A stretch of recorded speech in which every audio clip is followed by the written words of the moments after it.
രാമചന്ദ്രാഭിഷേകം ശ്രീരാമചന്ദ്രാഭിഷേകം സീതയാ സഹിത രാമചന്ദ്ര രഘുവീരരാജ്യാഭിഷേകം ശ്രീനീലകണ്ഠാഭിഷേകം ആഞ്ജനേയ പരിസേവ്യൻ ധീരഭരതാഭിപൂജ്യൻ വീരലക്ഷ്മണ കുമാര ശത്രുഘ്ന സോദരാർച്ചിത പദാബ്ജൻ ശ്രീനീലകണ്ഠ ഹൃദയേശൻ രാമചന്ദ്രാഭിഷേകം ശ്രീരാമചന്ദ്രാഭിഷേകം. നമസ്കാരം പ്രിയമുള്ളവരെ, ആദ്യമേ തന്നെ എൻ്റെ സർവസങ്കല്പങ്ങളും ഭാരതീയ ആചാര്യ പരമ്പരയുടെ പാദപങ്കജങ്ങളിലും വാഗ്ദേവതയും ശക്തിസ്വരൂപിണിയുമായ അമ്മയുടെ പാദപത്മങ്ങളിലും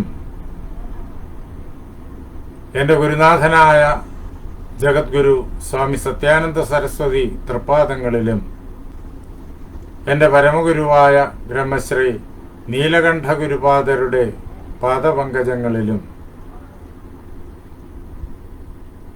പരമപവിത്രമായ ഈ വാൽമീകി രാമായണം നമുക്കേകി നമ്മെ അനുഗ്രഹിച്ച ആദികവിയുടെ പാദപത്മങ്ങളിലും ആ ധന്യമായ സങ്കല്പം കൊണ്ട് പവിത്രമായിരിക്കുന്ന നിങ്ങളുടെ ഹൃദയങ്ങളിലും പൂജാപുഷ്പങ്ങളെന്നോണം സമർപ്പിച്ചുകൊള്ളട്ടെ.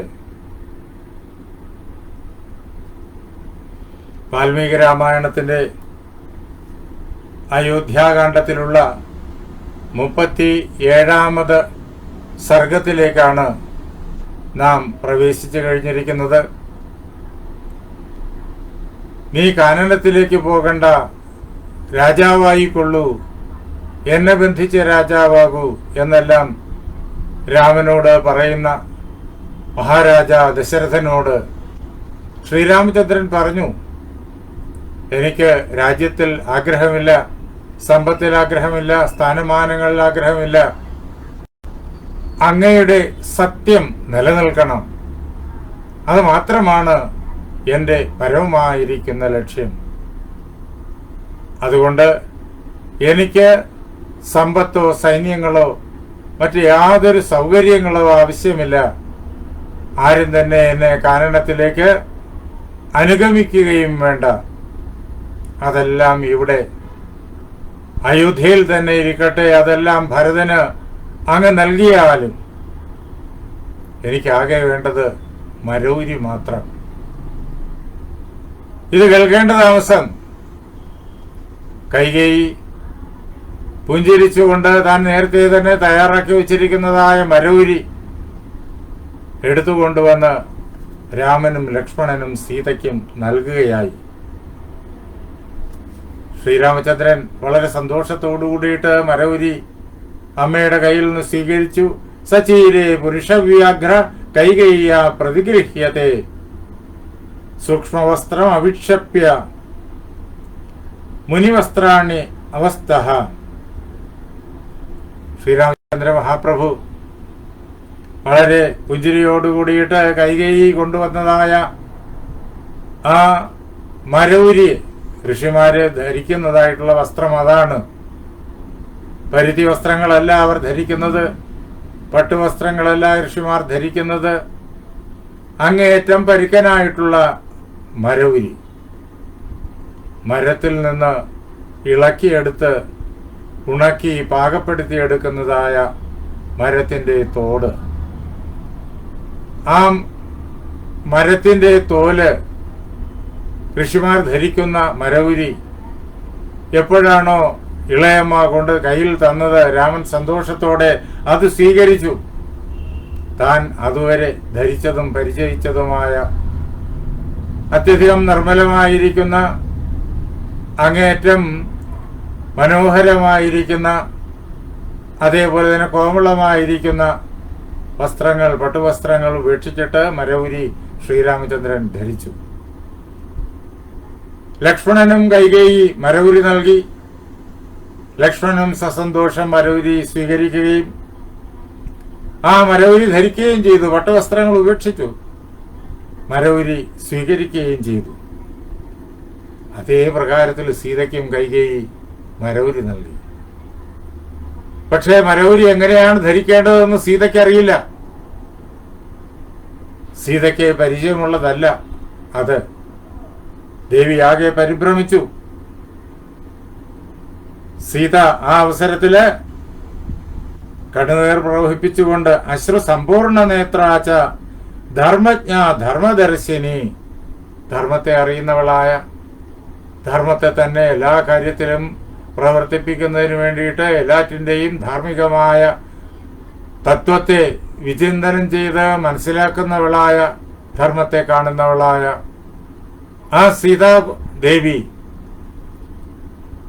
തനിക്ക് കൈകേയി മരവുരി തന്ന അവസരത്തില് എന്ന് മാത്രമല്ല, ശ്രീരാമചന്ദ്രനും ലക്ഷ്മണനും കൊടുത്തു. രാമൻ ആ മരവുരി ധരിക്കുന്ന കണ്ടു, ലക്ഷ്മണൻ മരവുരി ധരിച്ചത് കണ്ടു. കണ്ണുനീര് ധാരധാരയായി പ്രവഹിച്ചുകൊണ്ട് സീതാദേവി ഗന്ധർവ രാജപ്രതിമം ഭർത്താരം, ഗന്ധർവരാജാവിനെ പോലെ അങ്ങേറ്റം സുന്ദരനും അതേപോലെ തന്നെ വലിയ യുദ്ധവിദഗ്ധനും നല്ല കഴിവുകളുള്ളവനുമായിരിക്കുന്ന, ലോകരാൽ അംഗീകരിക്കപ്പെടുന്നവനുമായിട്ടുള്ള തന്റെ ഭർത്താവ് ശ്രീരാമചന്ദ്രനോട് ഭർത്താരം ഇതമബ്രവീത്, ഇങ്ങനെ സീത പറഞ്ഞു. എന്താ സീത പറഞ്ഞത്? കഥം നു ചീരം ബധ്നന്തി മുനയോ വനവാസിനഃ, കാനനത്തിൽ വസിക്കുന്നവരായ മുനിമാര് എങ്ങനെയാണ് മരവുരി ധരിക്കുന്നത് എന്ന് രാമനോട് ചോദിച്ചു. മരവുരി എങ്ങനെയാണ് ധരിക്കുന്നതെന്ന് സീതയ്ക്കറിയില്ല. അതുകൊണ്ടാണ് രാമനോട് ഇങ്ങനെ ചോദിച്ചത്. ഇങ്ങനെ ശ്രീരാമചന്ദ്രനോട് ചോദിച്ചുകൊണ്ട് കണ്ണുനീർ പ്രവഹിപ്പിച്ചുകൊണ്ട് സീതാദേവി എന്ത് ചെയ്യേണ്ടു എന്നറിയാതെ ആകെ കുഴങ്ങി അവിടെ നിന്നു. ഈ കാഴ്ച കണ്ട് അവിടെ നിന്നിരുന്ന എല്ലാവരും ഉറക്കെ പൊട്ടിക്കരഞ്ഞു. മഹാറാണിയായിട്ട് സിംഹാസനാർത്ഥത്തിൽ ഇരിക്കേണ്ട സീതാദേവി ഇപ്പോഴിതാ രാമന്റെ അഭിഷേകത്തിന് തൊട്ടുമുമ്പുള്ളതായ നിമിഷത്തില് സന്യാസിമാരെ പോലെ മരവുരി ധരിച്ച് കാനനത്തിലേക്ക് പോകേണ്ടതായ അവസ്ഥയിൽ ചെന്ന് വെട്ടിയിരിക്കുന്നു. സർവാഭരണ വിഭൂഷിതയായി കഴിയേണ്ട സീതയാണത്. ഇത്രയും കാലം സകല സുഖങ്ങളുടെയും നടുവില് സർവാഭരണ വിഭൂഷിതയായിട്ട് കഴിഞ്ഞ സീതാദേവിയാണത്. ഈ വലിയ അവസ്ഥാന്തരം കണ്ട് എല്ലാവരും പൊട്ടിക്കരഞ്ഞു. സീതയുടെ അപ്പോഴത്തെ ആ അവസ്ഥ കണ്ട്, എങ്ങനെയാണ് മരവുരി ധരിക്കേണ്ടത് എന്ന് അറിഞ്ഞുകൂടാത്തതായ അവസ്ഥ കണ്ടിട്ട് ശ്രീരാമചന്ദ്രൻ എന്ത് ചെയ്തു എന്ന് ചോദിച്ചാൽ, തസ്യാസ്തത് ക്ഷിപ്രമാഗത്യ രാമോ ധർമ്മഭൃതം വര, ധർമ്മത്തെ ധരിക്കുന്നവനായിട്ടുള്ള, ധർമ്മത്തെ വഹിക്കുന്നവനായിട്ടുള്ള ശ്രീരാമചന്ദ്രൻ, അങ്ങനെ ധാർമ്മികന്മാരുടെ കൂട്ടത്തില് ശ്രേഷ്ഠനായിട്ടുള്ള ശ്രീരാമചന്ദ്രൻ വളരെ വേഗത്തിൽ സീതയുടെ സമീപത്തേക്ക് വന്നു. സീതയുടെ ആ അവസ്ഥ കണ്ടിട്ട് എന്നിട്ട് ചീരം ബബന്ധ സീതായാഹ കൗശേയസ്യോപരി സ്വയം, സീതയ്ക്ക് കൈകൈ കൊടുത്തതായ ആ മരവുരിയെ സീതയുടെ കരത്തിൽ നിന്ന് വാങ്ങിയിട്ട് സീത ധരിച്ചിരിക്കുന്ന പട്ടുവസ്ത്രത്തിന്റെ മുകളിലായിട്ട് മരവുരിയെ രാമൻ ബന്ധിച്ചു. ഈ കാഴ്ച കൂടി കണ്ടപ്പോഴേക്കും സീതയ്ക്ക് രാമൻ മരവുരി ധരിപ്പിക്കുന്ന ആ കാഴ്ച, പട്ടുവസ്ത്രത്തിന് മുകളില് മരവുരി ബന്ധിക്കുന്ന ആ കാഴ്ച, അത് കണ്ടിട്ട് കരഞ്ഞുകൊണ്ടിരുന്ന ആ ആളുകള് അന്തപുര ചരാനാരിയോ മുമുചോർ വാരിനേത്രജം, ആ അന്തപുരത്തിൽ വസിക്കുന്നവരായ നാരിമാര് അവര് കണ്ണിൽ നിന്നിട്ട് ധാരധാരയായിട്ട് കണ്ണുനീര് പ്രവഹിപ്പിച്ചു. അവരുടെ ആ ആർത്തനാദം കൊണ്ട് അന്തരീക്ഷം മുഴുവൻ അലയടിച്ചു. അത് കണ്ടിട്ട് കരയാത്തവരായിട്ട് ആരുമില്ല. എന്തു വേണ്ടു എന്നറിയാതെ കാഴ്ചക്കാരെല്ലാം കുഴങ്ങുന്ന അവസരത്തില് കൈകേയി ചെയ്തത് അനുചിതമായി പോയി എന്ന് എല്ലാവരുടെയും ഹൃദയത്തില് ശക്തമായ തോന്നലുണ്ട്. പക്ഷേ എന്താണ് പ്രവർത്തിക്കേണ്ടത്? അധികം പേരും ആ അന്തഃപുരവാസികളാണ്. അവർക്ക് മഹാറാണിയായിരിക്കുന്ന കൈകേയിക്ക് വിപരീതമായിട്ട് ഒന്നും പ്രവർത്തിക്കാൻ സാധ്യമല്ല. എങ്കിലും അവർ കരഞ്ഞുകൊണ്ട് അങ്ങനെ സ്വന്തം ദുഃഖത്തെ പ്രകടിപ്പിച്ച് അവിടെ നിൽക്കുമ്പോഴേക്കും ഇക്ഷ്വാകുക്കളുടെ കുലഗുരുവായിരിക്കുന്ന വസിഷ്ഠൻ കൈകേയിയുടെ സമീപത്ത് ചെന്നു. എന്നിട്ട് നിവാര്യ സീതാം കൈകേയിയും വസിഷ്ഠോ വാക്യമബ്രവീത്.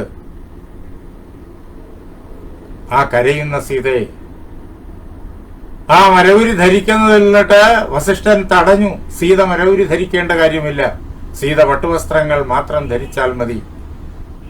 അദ്ദേഹം പറഞ്ഞു, മരവുരി എങ്ങനെയാണ് ധരിക്കേണ്ടതെന്ന് സീത രാമനോട് ചോദിച്ചല്ലോ. രാമൻ വന്ന മരവുരി പട്ടുവസ്ത്രത്തിന് മുകളിൽ ബന്ധിച്ചും കൊടുത്തു. അത് ആവശ്യമില്ല എന്ന് ഉറക്കെ കുലഗുരുവായ വസിഷ്ഠൻ പറഞ്ഞു.